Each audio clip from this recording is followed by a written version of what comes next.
and welcome to Creative Consulting Dreams. I'm your host, Beverly Brown, and thank you once again for tuning in.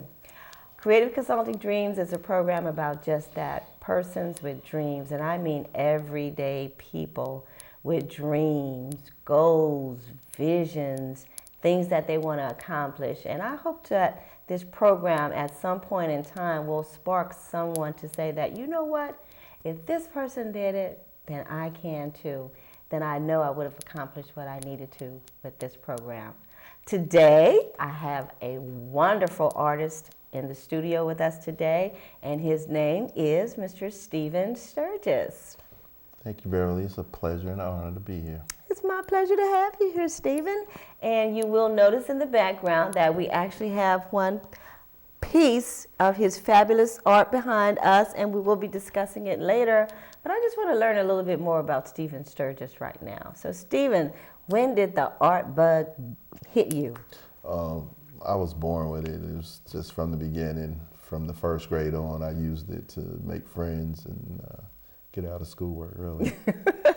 So it's always been in me. So this is your gift from the beginning, Yeah, and that's a beautiful thing. I know, because a lot of people don't develop their dreams, goals, or visions, but you actually just knew yours from the beginning that this is something that you wanted to do. Yeah, I did. Actually, I actually remember my mother telling the first grade teacher that he loves to draw. From then on, it was on. So what did you start drawing at first?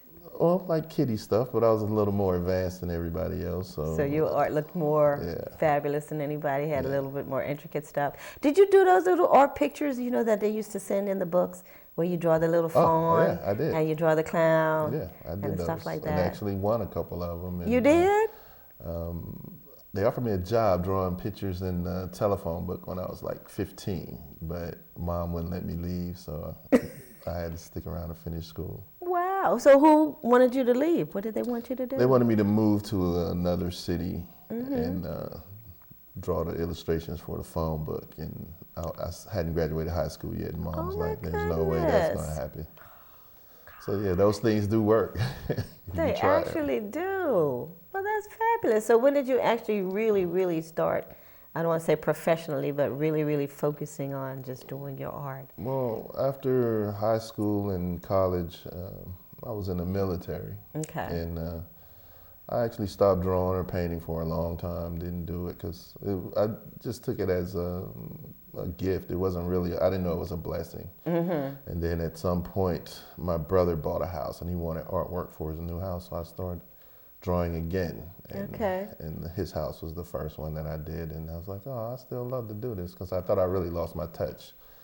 But once I started doing stuff for him, I was like, it's still there. So I was like, well, why not try another venue? All right. So was it just painting with watercolor or with oil? Actually, the first one that I did for him was watercolor and the pistachio shell faces.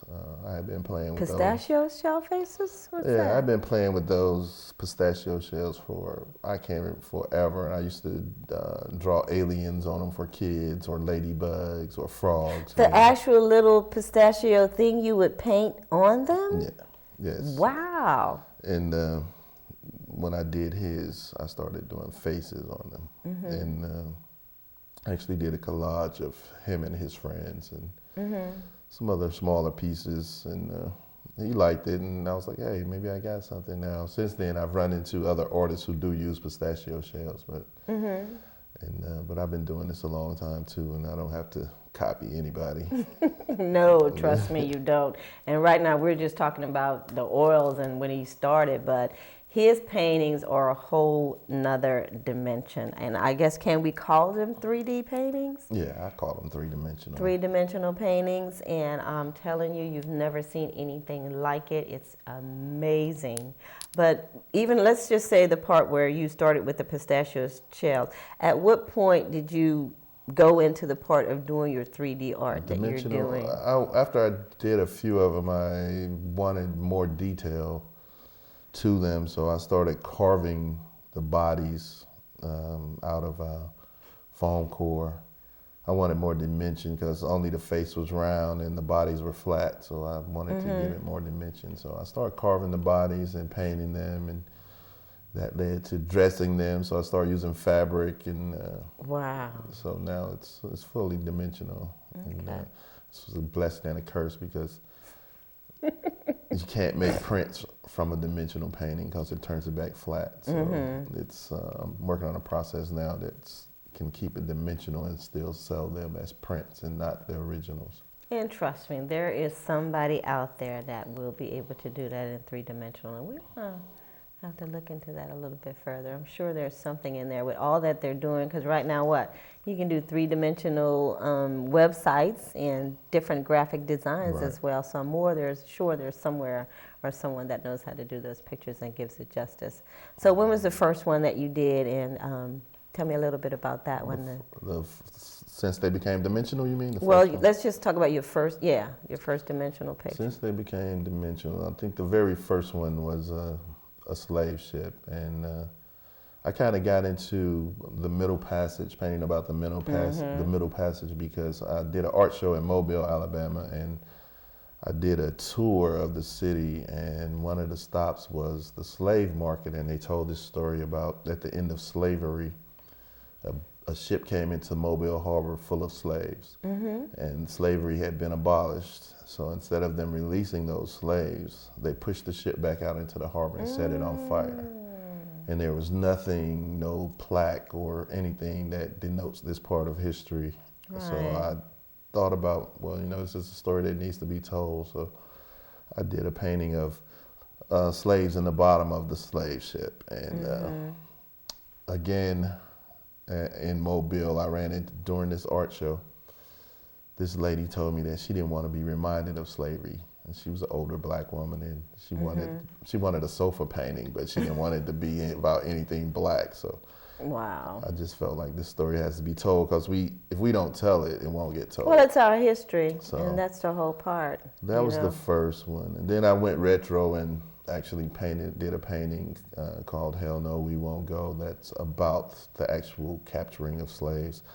All the slaves weren't fooled with that pancake tree idea, so they fought back. And the next painting, which is actually the first in the series now, is Hell No, We Won't Go. Okay. And it depicts slaves fighting back. They didn't want to go. And so that comes before the slave ship. And then once I did the slave ship, I had to show, I did one of an auction, but I sold that one. But the next one that is still in my possession is actually slaves picking cotton. Oh, you mean the one that I have next to me? Yeah. Oh, great. Good.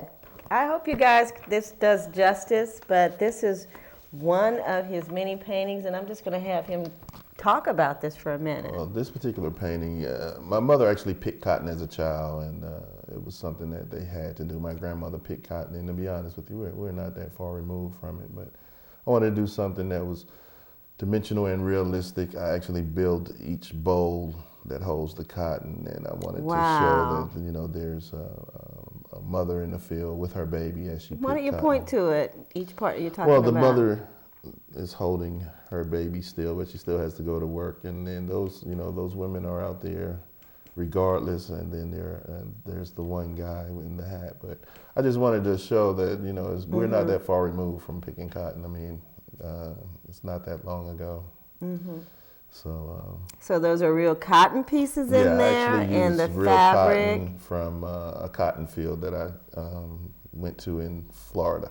Right. So I kept some bulbs of cotton and actually used those. I wanted to be authentic as possible, because a lot of people pick cotton. Now that's how the migration started. We didn't want to pick cotton anymore, so that's how the migration started up north. Right. Well, as you guys can see, this is a beautiful work. And about how long does it take you to do a piece like this one? The smaller pieces only take a couple of months, maybe 2 to 3, but the larger pieces take as long as 6 months. And, after that particular painting, then the next one in the series is called I Can Taste It. I'm so close to freedom, I can taste it. I'd rather die than go back.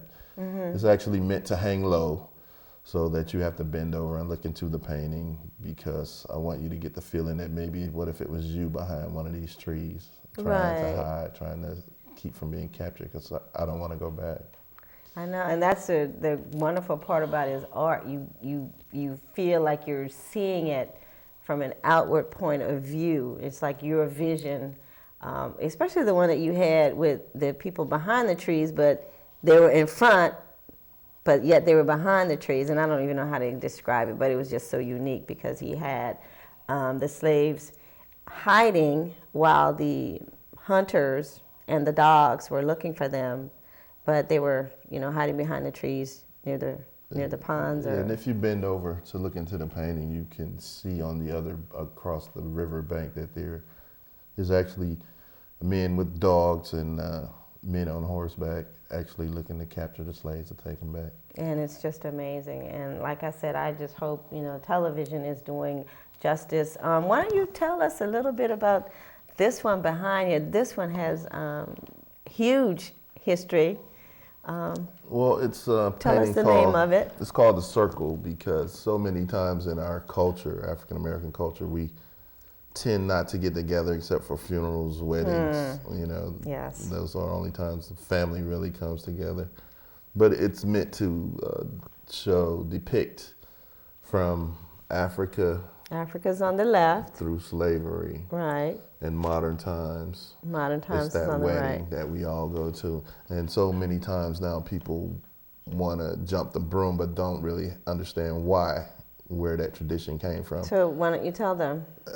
Slaves were not allowed to be married. That's why the jumping of the broom was their whole ceremony. It wasn't big and elaborate. They joined hands and jumped the broom because they weren't allowed to be married. So they really did it in secrecy. Wow. Now everybody wants to jump the broom. And don't even know why they're jumping it, except that it's a tradition. Yeah, this painting is pretty detailed down to the shoes that the bride has on. If you get close enough, you can see that her shoes are silver. Wow. And it's food and music, and it's been our culture, it's in our history since the beginning that food is love and music is love and music is universal. And so when we do come together, you can count on those things being present. Mm-hmm. So I'm noticing as far as the African part, so you have the African huts.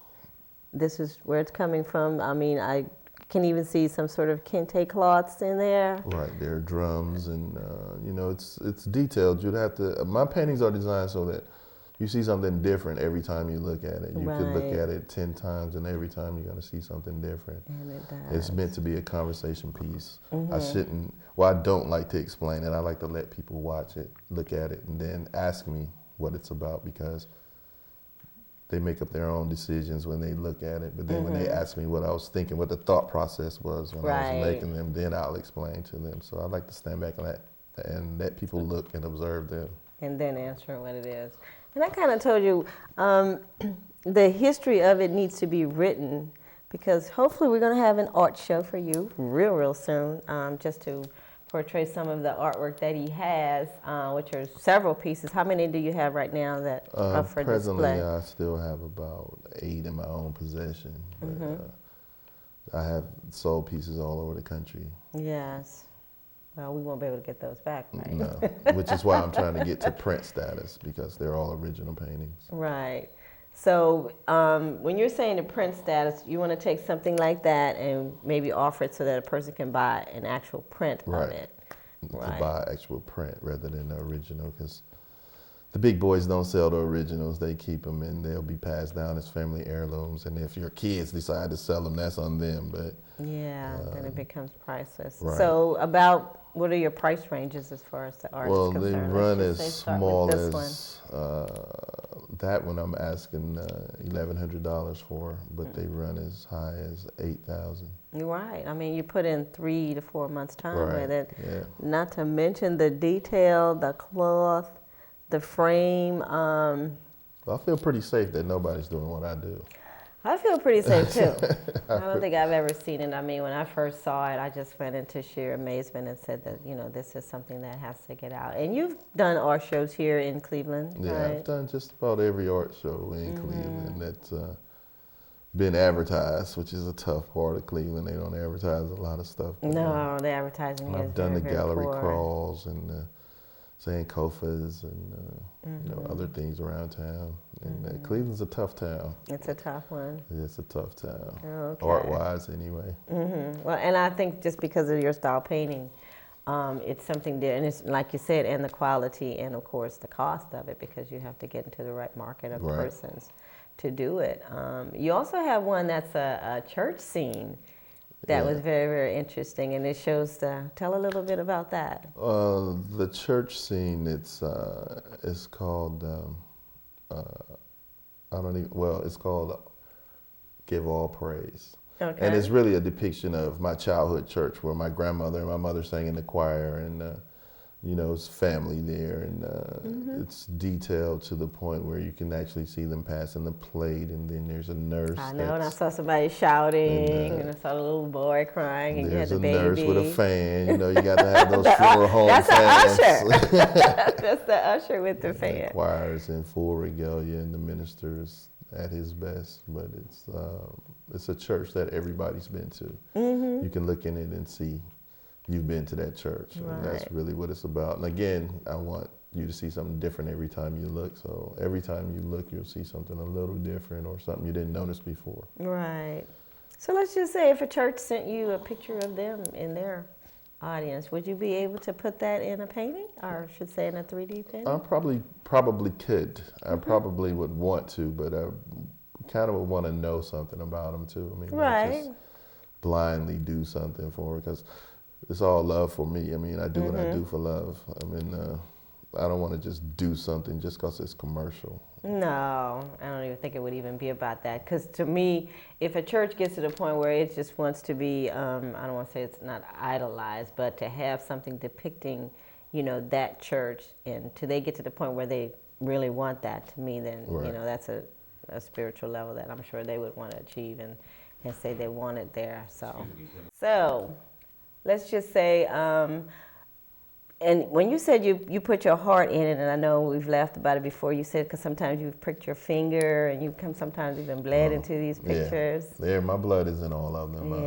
I'm cutting my hands all the time, and usually I leave it in the painting because it is my DNA, and they're all my babies anyway. So. Yes, they are. And to me, I know you want to keep these paintings, but I know somewhere somebody is just going to want this in their home. Well, I'm up for it. Everything's for sale. Everything's for sale. You're going to pay $8,000 for it. I think you can come up with another one. I can part with it for $8,000. Are you working on some more right now? Actually, I am. I'm trying to create